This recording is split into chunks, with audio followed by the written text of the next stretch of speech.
National Weather Service in Norman has issued a flash flood warning for Lincoln County in central Oklahoma, Northwestern Pottawatomie County in central Oklahoma, until 12:15 a.m. Central Daylight Time. At 9:44 p.m. Central Daylight Time, Doppler radar indicated thunderstorms producing heavy rain across the warned area. Between 1 and 2 inches of rain have fallen. Flash flooding is ongoing or expected to begin shortly. Expected hazards include flash flooding caused by thunderstorms. Source: Doppler radar.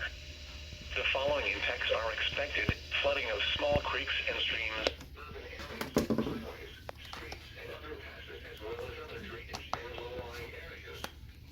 Some locations that will experience flash flooding include Shawnee, Chandler, McLeod, Just give it a minute. Wilson, Kearney, Tryon, Agna, Johnson, Sparks, Warwick, Kendrick, Fallis, Avery, Dale, Call and go get a consultation because there's so many procedures now that advanced with these amazing. So Oh no, I didn't. Oh, I did. additional rainfall amounts of 1 to 2 inches are possible in the warned area. Turn around. Don't drown when encountering flooded roads. Most of flood current vehicles